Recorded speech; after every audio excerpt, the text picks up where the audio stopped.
Chapter 5. Risk. The 2 days passed, the sun and moon making their journeys despite the shattering feelings within Valyn's mind.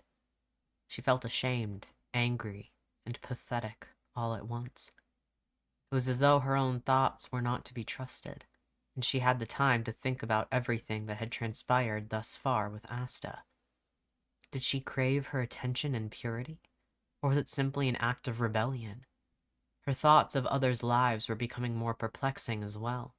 One moment she would think to do everything in her power to preserve lives, as she had taken enough in her time, and the next, she would flippantly tell herself killing was a valid course of action if needed.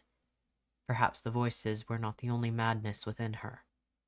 As Valyn wallowed in her bed, buried in blankets up to her chin, a knock sounded at the door. She had no idea what to say after their last meeting, no way to truly explain how warring her thoughts were, but her feet carried her across the floor regardless. Despite it all, she was still lonely. When she opened the door, Valyn was greeted by wildflowers shoved in her face, the sweet smell calming somehow. She reached up to take them, fingers just brushing Asta's as she let them go. "Lady Valyn," Asta began, her face so serious it made Valyn freeze up. "I want to apologize for how I left before.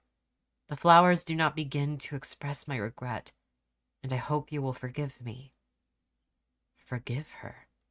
Valyn was well past placing any blame on Asta, for who out of the two of them had magic enough to destroy everything their eyes touched? Asta had only seen the beginning of Valyn's loss of control. It had been enough to send her running. No, Asta had merely been a doe in the woods, frightened by the sight of a hunter in the distance. Valyn opened her mouth to speak, but found her throat dry.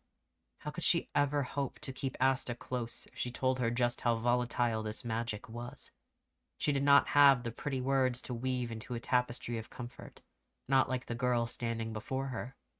So instead, she held the door open and stepped aside, beckoning Asta to enter. Relief flooded Asta's face as she took the invitation, quickly making her way to the wilting flowers upon the dining table and plucking them out. Valyn just stood and watched after she had closed the door behind them, the new flowers clutched tightly in her hand. Asta motioned for Valyn to bring the flowers, but she did not move, could not move. In the closeness of the cottage and the roiling within her, Valyn thought if she dared even to breathe too hard, Asta may just flee again. Was it always this terrifying, to have the fear of someone leaving you while they still drew breath? Asta shook her head with a smile, gliding over to Valyn with such confidence and gentleness it was like she was a feather being carried by the air. She gingerly unwrapped Valyn's tight grip on the flowers and took them into her own pale hands. Before placing them into the makeshift vase, she used one hand to gently squeeze one of Valyn's, and the touch sent a spark through Valyn's body.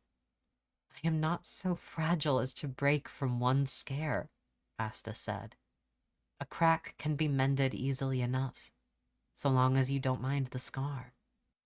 If only Asta knew how fragile everything was around Valyn. Even a city, an entire kingdom, could break past the point of mending. She did not want it to be so, not with this girl. Was that her answer? Was it that lives were expendable, save for Asta's? It felt wrong, and it felt right. And it was all Valyn could do not to scream from her own confusion. Asta did not release her hand. She instead guided Valyn to the table, sitting her in one of the chairs. When she eventually let go, Valyn's hand felt cold. She wanted to reach back out, but Asta busied herself with settling the new flowers in their place and fetching 2 cups of water for the two of them. When Asta sat down, her face was serious once more. Valyn took a long drink of water, preparing herself. She had not spoken a word yet, not with the storm of thoughts within her, but she could not drive Asta away now. It was the only thing she felt certain she wanted. "I'm sorry," Valyn blurted out, surprising the both of them. Asta recovered quickly, though her face still held some trepidation. "What has passed is already a memory, Lady Valyn. I was the one who came into your days only to leave so suddenly, and for that, I am ashamed." "You were frightened," Valyn said. Asta stopped. Valyn hoped her next words were enough to settle her own unease, or at the very least, assuage whatever tension Asta still felt. I will tell you that you are right to feel that way. You should not be in my company, and yet you persist. I wish I could thank you for it, but I know not my own desires and the strength of my control. Keeping company is not without risk. Your fear is warranted, should it ever surface around me. The girl listened in silence until Valyn was finished, and the quiet between them grew thick. It felt as though there was a decision hanging like a strand of hair, the connection so tenuous it would snap with no warning. Valyn could do nothing but hope, and that was by far the most dangerous thing she could do. When Asta spoke, it was with resolve so fierce it felt out of place coming from such a soft girl. Her hair that day was without braids or adornments of any kind, just silken night sky hair hanging down her back.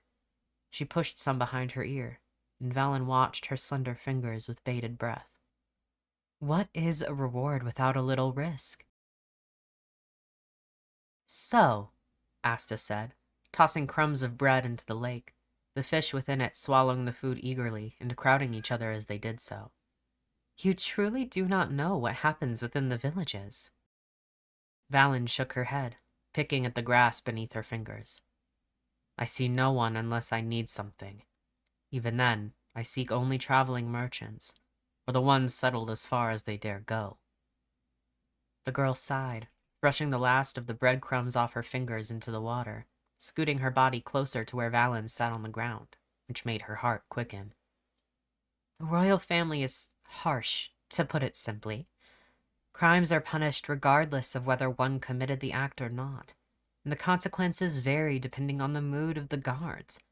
If one starving child steals grain for their family, perhaps a guard with a child of his own will simply beat him until he bleeds, sending him on his way. If another finds the boy after a night of drinking, a body will hang in the square within the hour. Valyn had not ever needed to know the lives of those within the villages, as drawing any attention to herself would end only in pain.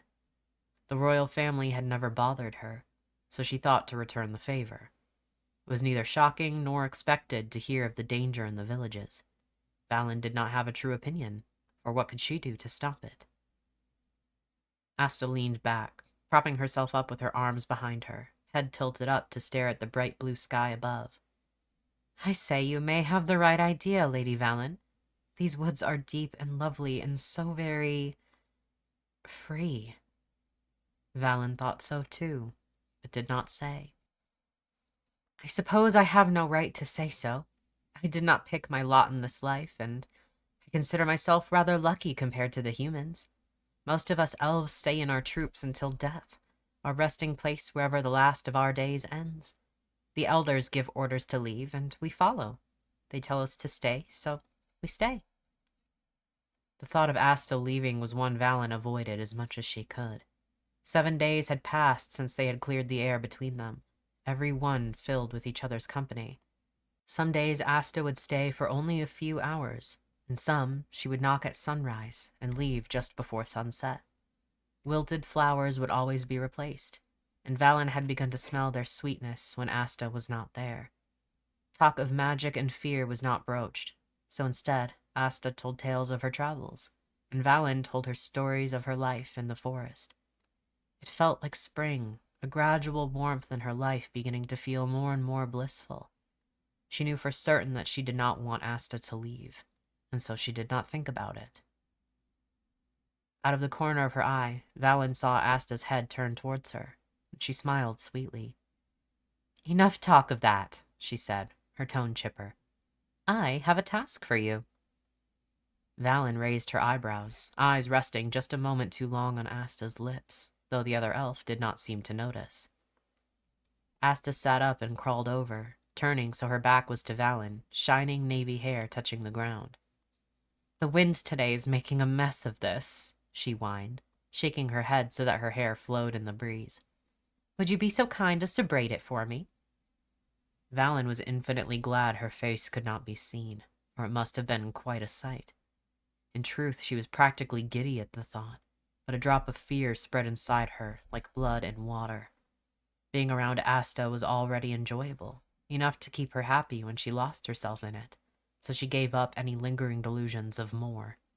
Yet here Asta was, inviting her touch, and Valyn was not sure she had the strength to say no. Asta shuffled in place, pushing all of her hair back insistently. "You should know by now that I do not bite, my lady." "Just Valyn," she responded. "You needn't be so formal." Asta paused for a moment, sitting very still. When she responded, her words were slow and careful, as though someone may steal them before they had the chance to be uttered. "Very well. Valyn." She was satisfied with that, and it gave her enough courage to reach her hands to the dark wave of hair in front of her. When she touched it, she could not help but smile to herself. Valyn slowly began to braid it, more slowly than was normal, but Asta did not seem to mind. She heard soft hums from her, the sound sweet and soft, and Valyn's smile deepened. The sun upon the lake was clear and bright, the sounds of the wildlife around them steady and calm, and Valyn let herself get lost in it all. The moment was so perfect, and she held on to every second that passed, committing it to her memory in hopes it may replace an older one. It did not last as long as Valyn wanted, for Asta's voice stopped humming, and instead she spoke in a whisper. "How old were you when you lost them?" Valyn answered quickly, trying to subdue any rising voices that would come. "I was 7. Valyn continued braiding, and Asta did not speak for a long while. It was long enough that Valyn completed the braid and realized she had nothing to tie it off with. As she was about to ask Asta if she had anything, she spoke once more. "You were but a child, so young to have been caught in such a tragedy." "A child with a torch is no different than one with someone grown, once the fire starts," Valyn said, repeating a phrase her father had said to her long ago. It had been something he had told her when her magic swelled, and she had cried out that she could not control it.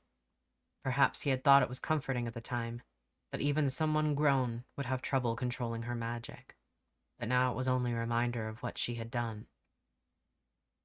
Asta turned just enough so that one of her eyes connected with Valyn's, and it looked as though it was filled with tears, but Asta blinked them away before Valyn could confirm. "A child does not know that fire burns until it is too late." Valyn could feel the whispers like an itch at the back of her throat, rising to her head, and so she merely said, "Perhaps," and waited for Asta to turn her face away. When she did, she suddenly realized Valyn had stopped her task. "Oh, I have nothing to tie my hair with. I'm sorry, I did not realize." Valyn then used one hand to hold Asta's hair in place, and the other to reach for her dagger. She unwound a piece of leather cord from the handle, snapped it off with her teeth, and used it to swiftly tie the braid. Once she was done, she gingerly placed it over Asta's shoulder. Asta turned to face her, hands grasping at her own hair, eyes fixated on the leather cord. "Where did you get this?" she asked. Valyn pointed at the dagger that was strapped to its place on her thigh. Asta looked horrified, her gaze going back and forth from the dagger to Valyn. "I cannot take this. This dagger is so precious to you. I wouldn't dream of using a part of it for something as trivial as this." The voices sank away completely, thanks to the restoration of the elves' usual interactions setting Valyn at ease. She chuckled in response, shaking her head. "I would not have used it if I did not approve. Keep it, if you think so highly of it." Asta looked at her with an emotion Valyn was so acutely aware of it almost hurt. Guilt. The girl's voice gave nothing away, and she merely responded, "If you insist." Valyn could not make sense of it at all, so she decided to ignore it. Instead, she looked out at the water for a moment before closing her eyes. The feeling of the sun warming her face was almost as pleasant as the lingering softness of Asta's hair against her fingers.